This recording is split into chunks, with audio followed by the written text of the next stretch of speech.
Bastogne, Belgium. 6:15 hours. The sky was a flat sheet of iron gray, heavy with snow that never stopped falling. The air temperature hovered near minus 15 degrees Celsius. The Ardennes forest stood silent except for the distant echo of artillery. Muffled, irregular, like a heartbeat fading through the trees. By the third week of December 1944, the small market town of Bastogne had become the focal point of a massive German counteroffensive, an operation Adolf Hitler called Wacht am Rhein, Watch on the Rhine. What began as a desperate gamble to split the Allied front and seize the port of Antwerp, now centered on this frozen crossroad of 7 major roads. Whoever held Bastogne would control the flow of men, fuel, and supplies across the Ardennes. Inside the town's bomb-damaged perimeter, roughly 10,000 men of the U.S. 101st Airborne Division dug in. They were paratroopers, veterans of Normandy and Holland, now trapped deep behind enemy lines with dwindling ammunition, minimal medical supplies, and no winter gear. Their commanding officer, Brigadier General Anthony McAuliffe, had arrived only 2 days earlier to organize a hasty defense. Among the soldiers was Sergeant David Mallory, a 25-year-old squad leader in E Company, 506th Parachute Infantry Regiment. A former steelworker from Ohio, Mallory had been fighting since D-Day. His men called him quiet, methodical, and unervingly calm under fire. He had seen hedgerows in Normandy and canals in Holland, but nothing like this cold, silent death trap of the Ardennes. The 101st had reached Bastogne on December 18th, after a grueling night march through freezing sleet and ankle-deep mud. The roads were clogged with retreating units from the 28th Infantry Division, shattered by the German assault. When Mallory's platoon entered the town, they found chaos, civilian refugees, wounded soldiers, wrecked vehicles, and the low drone of enemy aircraft circling overhead. Still, McAuliffe's orders were clear. Hold Bastogne at all costs. By dawn on the 19th. German armor from the 2nd Panzer and Panzerlehr divisions had already begun probing the American lines. The sound of tank engines rolled through the forest like thunder. In hastily dug foxholes north of town, Mallory and his men watched the tree line through snow-frosted rifle sights. Every movement, every branch that shifted, could mean an advancing patrol. The division's artillery, commanded by Colonel William Roberts, had only a limited supply of shells left. Radio operators tried in vain to reach higher command at Neufchâteau. The overcast sky grounded Allied air support.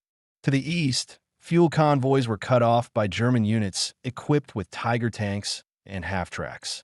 Bastogne was now encircled, completely isolated from the rest of the U.S. Army. As the first German attack broke across the northern perimeter, the defenders held their fire until the enemy was within 50 yards. Muzzle flashes cracked the stillness. Snow erupted from mortar impacts.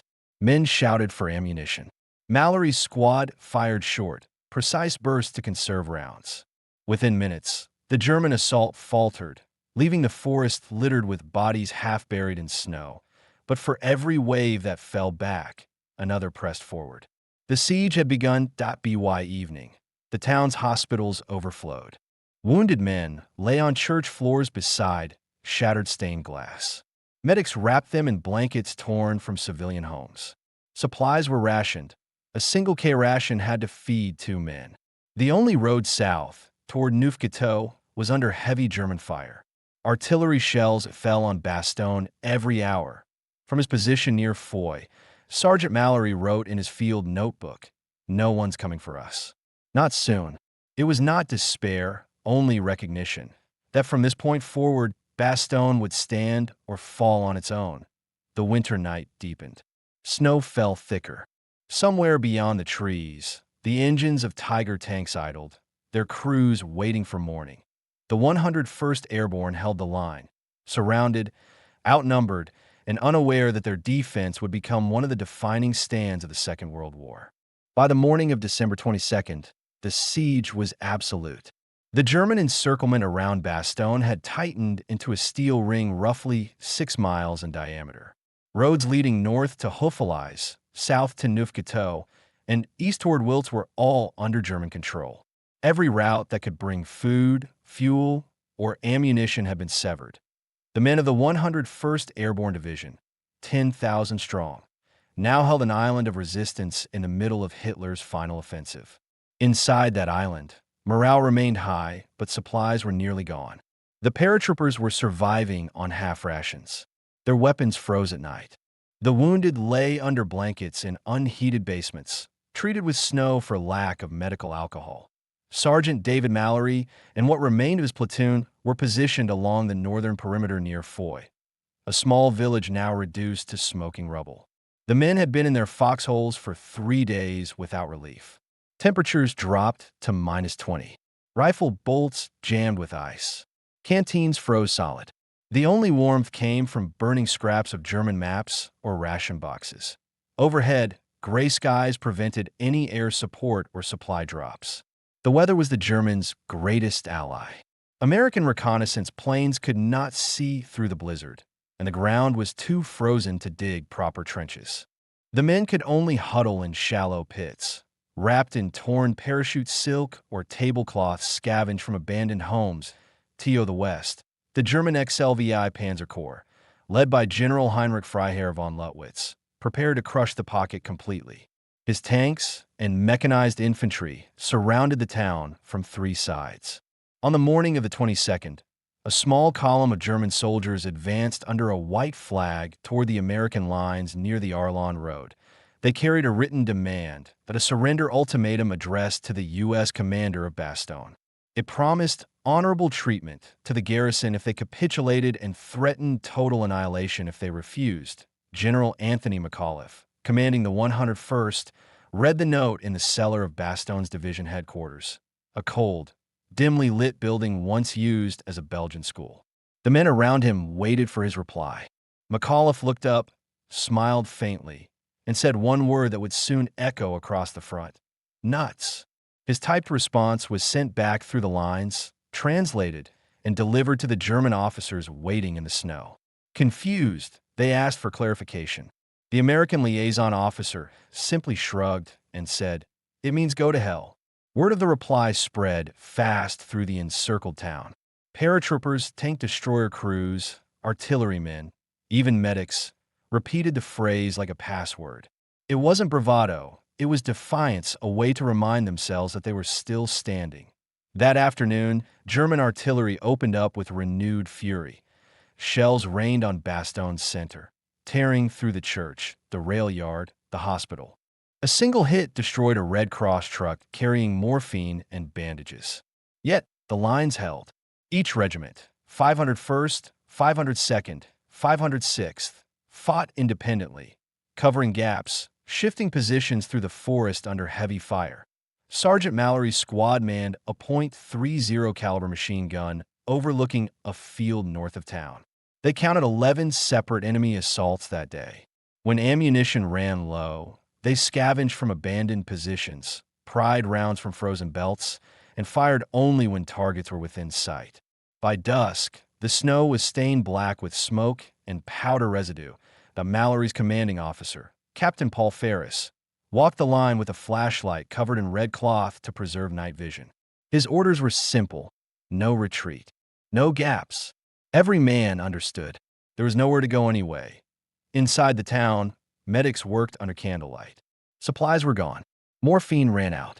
Chaplains moved among the wounded, offering quiet words in a mix of prayer and exhaustion. The night sky glowed faintly orange from artillery impacts. Somewhere beyond the fog, German engines rumbled. Bastogne was surrounded, but unbroken. The siege would last another week, and before it ended, the fate of the entire Ardennes front would hinge on whether these men could endure one more day of cold, hunger, and relentless fire. By dawn on December 23rd, the cold had become an enemy of its WW2 in the fields north of Bastogne. The snow was waist-deep and crusted with ice, so hard it could cut through canvas boots. The air burned in the lungs. Frost clung to rifle barrels and eyelids. Any movement was slow, deliberate, and painful. The 101st Airborne Division had been under siege for 4 days. Ammunition was down to 1/3 of standard issue. Fuel for the few Sherman tanks left was nearly exhausted. Rations consisted of cold K-bars and melted snow. Yet the defensive lines still held, a ragged semicircle of foxholes and shattered barns stretching from Foy to Marvey. Sergeant David Mallory's platoon remained dug in near Foy. They were now little more than 12 men, a fraction of the original 32 who had arrived a week earlier. 2 were frostbitten and unable to walk. Another had been evacuated to the aid station with shrapnel wounds. The rest took turns sleeping in short bursts, rifles propped upright to keep the oil from freezing. The morning began with a sound they hadn't heard in days, the faint hum of aircraft above the clouds. At first, the men thought it was another Luftwaffe patrol. Then came the sight, silver shapes breaking through the overcast sky. C-47 transport planes of the U.S. 9 Troop Carrier Command, escorted by P-47 Thunderbolts, flying low over the Bastogne perimeter. For the first time since the encirclement began, the weather had cleared enough for Allied air operations. Parachutes opened above the town, hundreds of them, carrying crates of ammunition, food, and medical supplies. Men shouted and waved from the ground. Some wept openly. The lifeline had arrived. Paratroopers sprinted into open fields under sporadic artillery fire to retrieve the drops. The supplies were scattered, but every crate that reached the lines meant another day of survival. Within hours, new belts of .30 caliber rounds and mortar shells were distributed across the perimeter. The men could fight again. Meanwhile, the German High Command continued to push reinforcements into the Ardennes. The 26th Volksgrenadier Division advanced from the east, supported by elements of the 15th Panzergrenadier Division. Their objective: break through Bastogne before Patton's Third Army could reach it from the south. At by midday, German artillery resumed its bombardment. Trees shattered under shell impacts, sending splinters through foxholes like spears. Mallory's machine gun jammed twice from the cold. He cleared it with a bayonet and a hammer blow to the receiver. His squad returned fire only when the silhouettes of German infantry emerged from the tree line. The air was thick with powder smoke and frozen breath. Back in Bastogne proper, General McAuliffe's headquarters coordinated defense through field telephones and runners. Maps were spread across tables marked with colored pins for each regiment's position. Every move was calculated, every shell accounted for. The division had learned to fight by conservation. That evening, medical officers reported the first frostbite fatalities. Men found asleep in foxholes simply never woke up. The temperature had fallen below -25. Despite the cold, discipline held firm. Each company kept a 25% watch rotation, rotating sentries every hour to prevent hypothermia. Sergeant Mallory's men built makeshift windbreaks from doors and fence posts. They melted snow over a small fire concealed under a tarp to refill canteens. Silence was their constant companion, broken only by distant explosions and the crack of frozen branches. As night fell, the sound of engines came from the south, heavy, steady, rhythmic. The men tensed, thinking it was another German armored column. But then the rumble faded into the distance, echoing across the hills. Unknown to them, that sound marked the beginning of General George S. Patton's relief operation. His Third Army was already pushing north toward Bastogne. In the dark, Mallory marked another day in his small notebook. The pages were stiff with ice.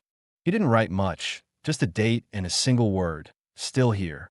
The men of Bastogne were not fighting for victory anymore.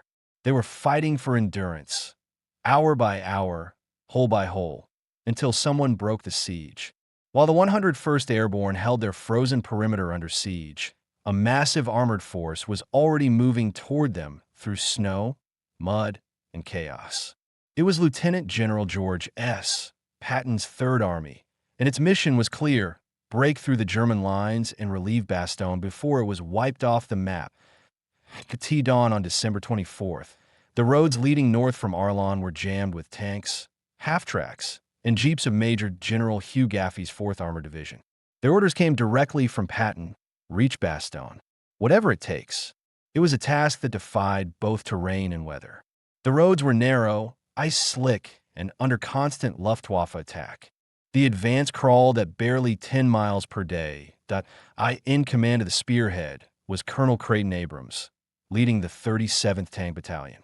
His men fought village by village, bridge by bridge. The German defenders, elements of the 5th Fallschirmjäger Division and 26th Volksgrenadier Division, fought with desperation, knowing their orders were to hold the southern approaches at all costs. Each mile was earned with fire. American Shermans, their engines straining in sub-zero temperatures, advanced through fields mined and covered with snow. Fuel trucks followed close behind, targets for German artillery hidden in the woods. Forward observers marked positions with colored smoke as P-47 fighter bombers strafed the tree lines by midday.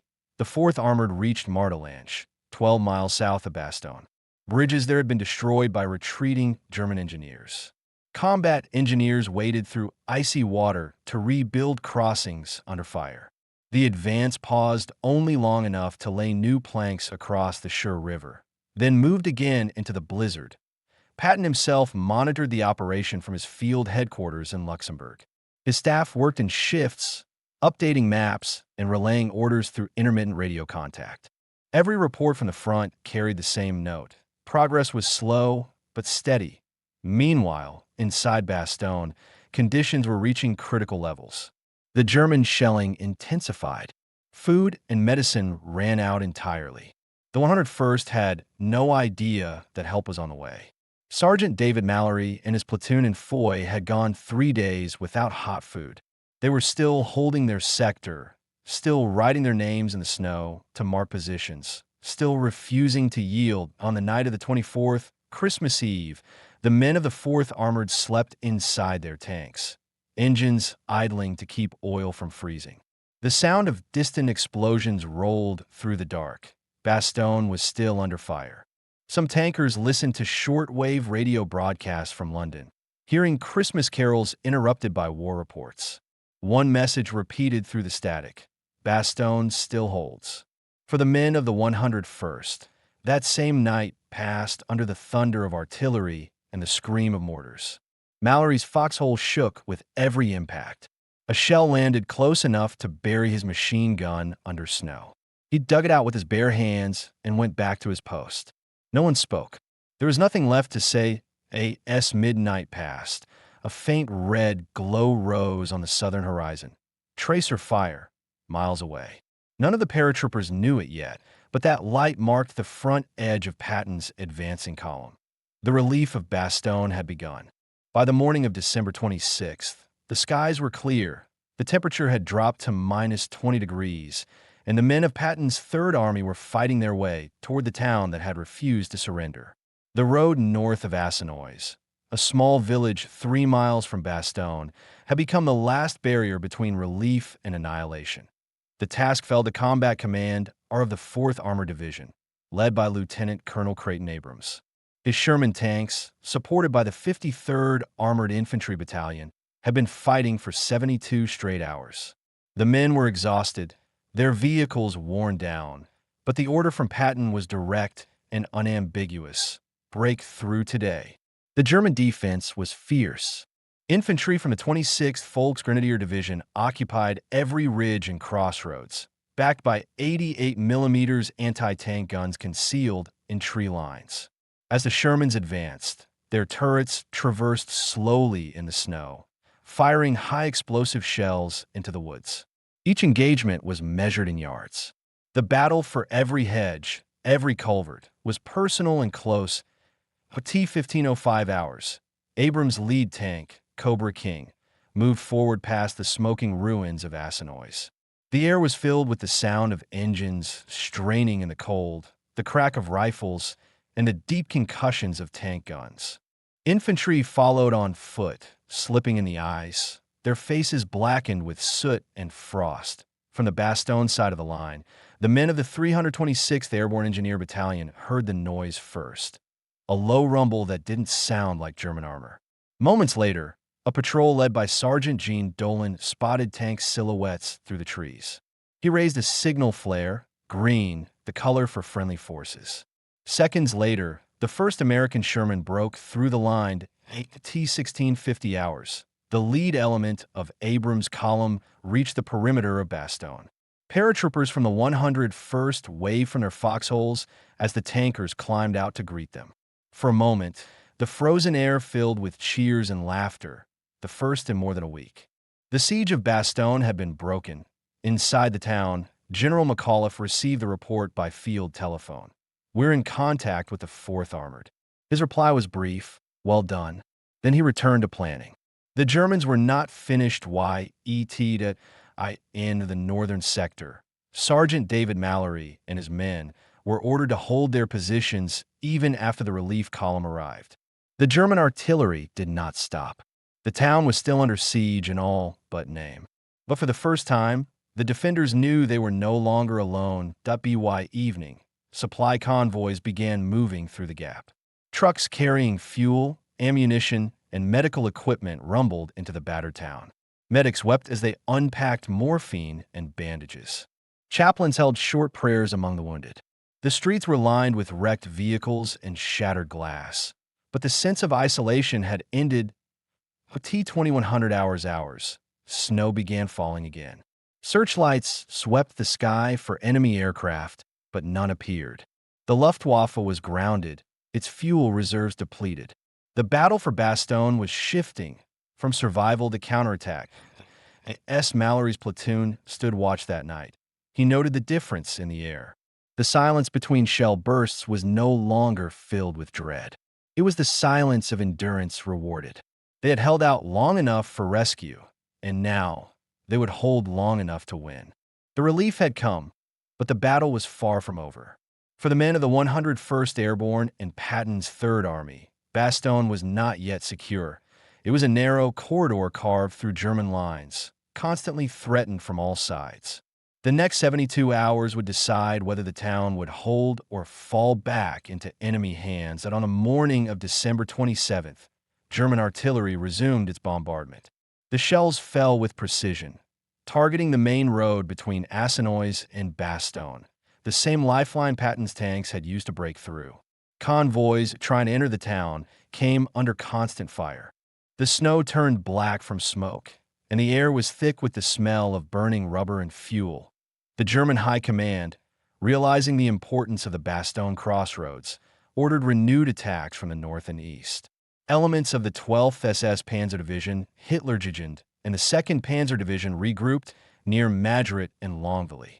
Their mission: sever the corridor and trap the Americans once more. Inside Bastogne, the 101st Airborne shifted from defense to counterattack.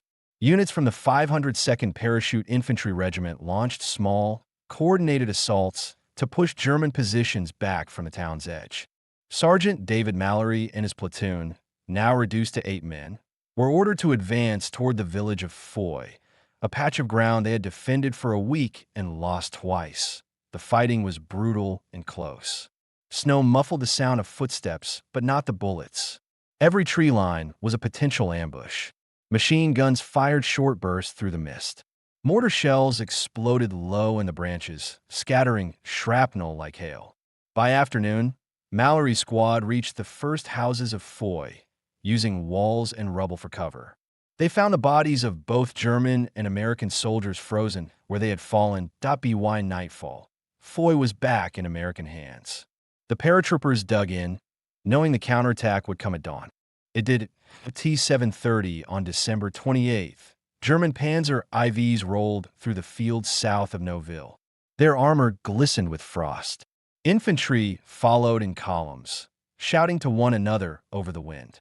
The paratroopers held their fire until the tanks were within 300 yards, then opened up with bazookas and 75mm pack howitzers.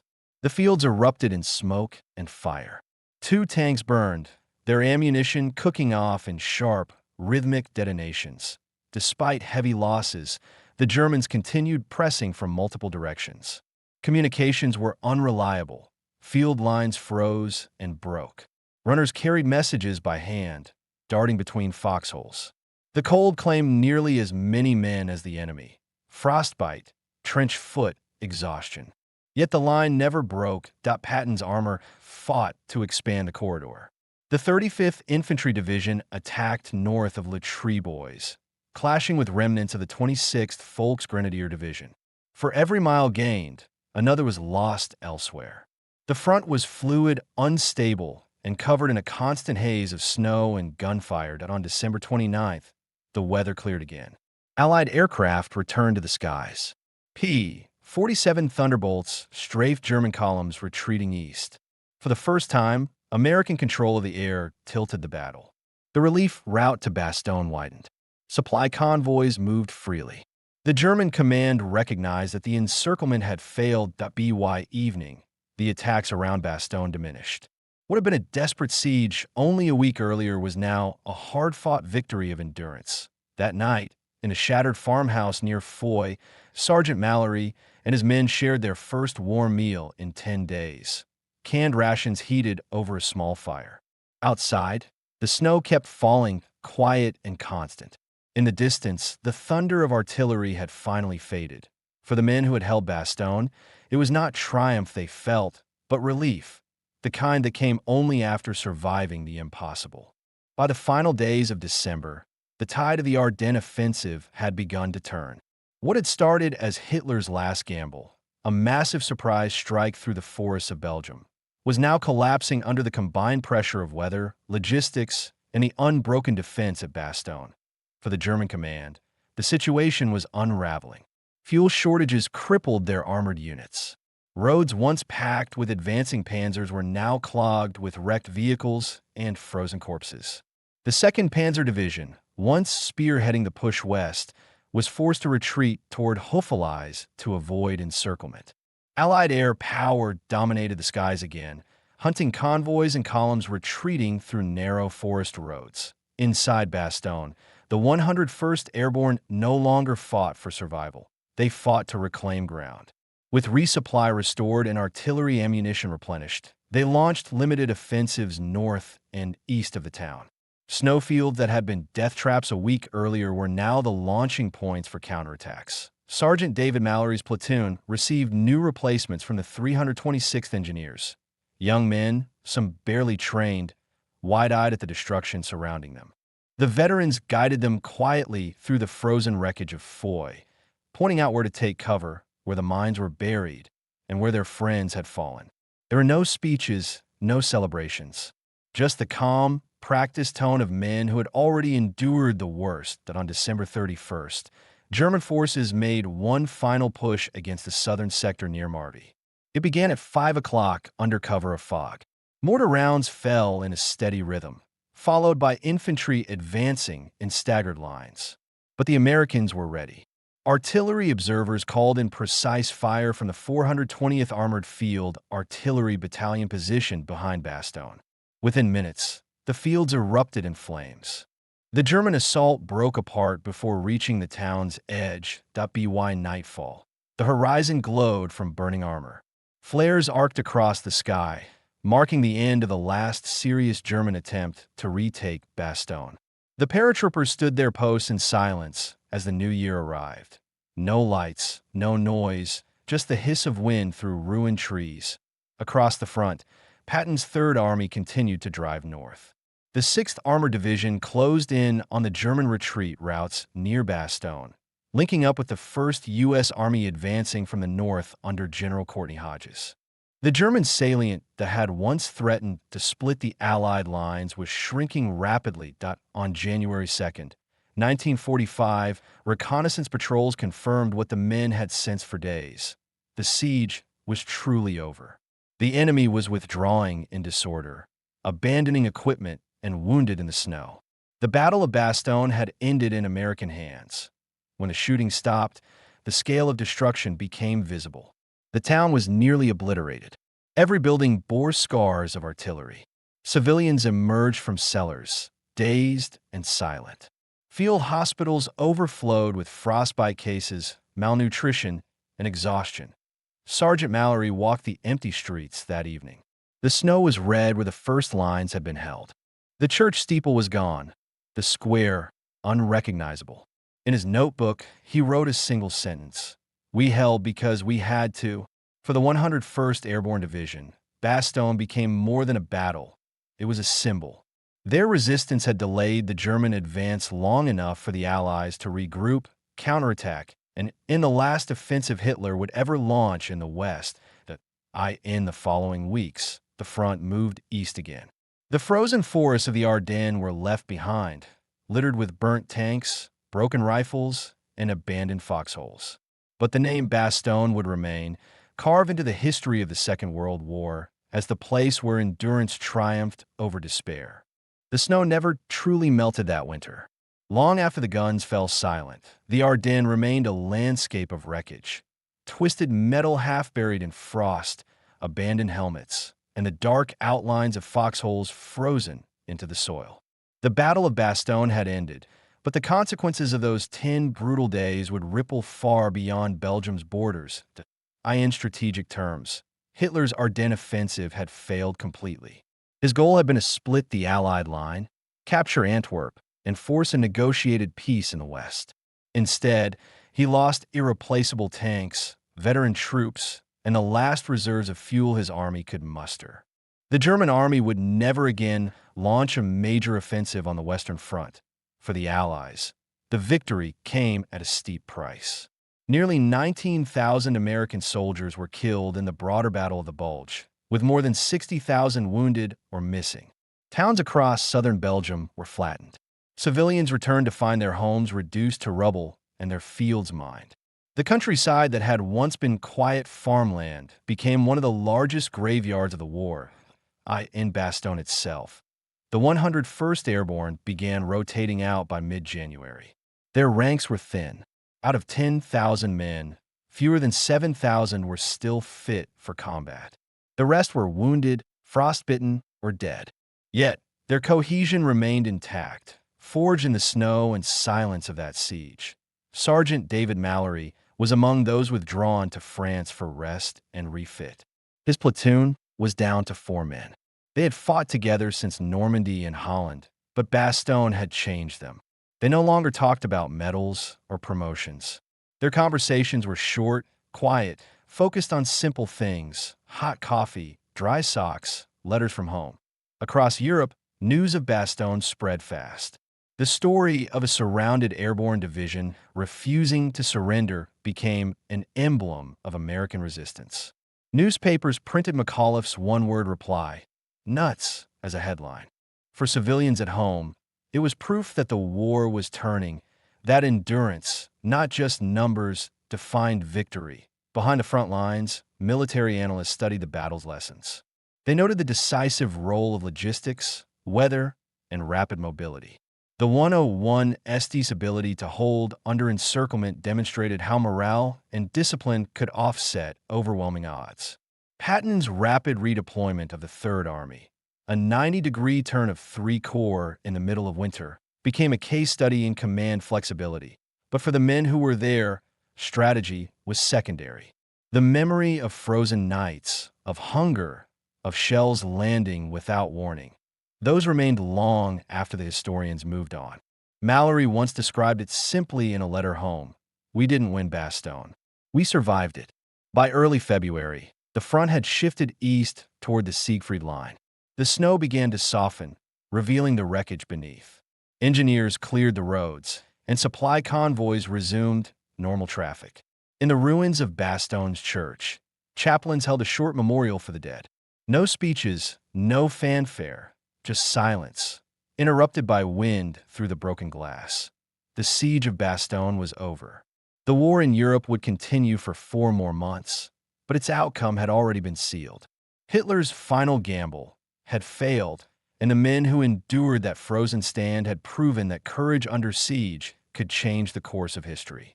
When the snows of the Ardennes finally melted, the world saw what had been won and what had been lost. Germany was collapsing. Allied armies advanced across the Rhine. The war that had begun 6 years earlier in Poland was entering its final act. But for the men of the 101st Airborne, Bastogne remained a fixed point in memory, the place where they had faced annihilation and refused to yield. The survivors returned home in the months and years that followed. Some became farmers, mechanics, or teachers. Others stayed in uniform and fought again in Korea or Vietnam. Many never spoke of Bastogne. When they did, their words were simple and restrained. No talk of glory, only of endurance, of frozen nights, and of friends who didn't make it home. Sergeant David Mallory, now 26, was discharged in late 1945. He carried a limp from a shrapnel wound and a small notebook he'd filled during the siege, short, clipped sentences, each marking another day of survival. He returned to Ohio, married, and worked in a steel mill. He rarely mentioned the war, except once a year when snow began to fall and he would pause before saying, "It was cold." That's what I remember most. Historically, the defense of Bastogne became a cornerstone of American military legend. Military academies studied it as an example of leadership under pressure. General McAuliffe's reply to the German surrender demand, "Nuts," entered military history as a single word that defined an entire attitude: stubborn, direct, and unwilling to break. General Patton's relief of Bastogne also became a model of operational speed and improvisation. His pivot north, a maneuver achieved through coordination, logistics, and sheer will, demonstrated how adaptability could win wars as much as planning. For Europe, Bastogne marked the beginning of the end for Nazi Germany. Hitler's last gamble had consumed his best units and most of his remaining armor. From that winter forward, the Wehrmacht would fight only in retreat. Today, Bastogne stands rebuilt. The forests of the Ardennes are quiet again. Visitors walk through preserved trenches, past rusted helmets, and cracked gun barrels half buried in the soil.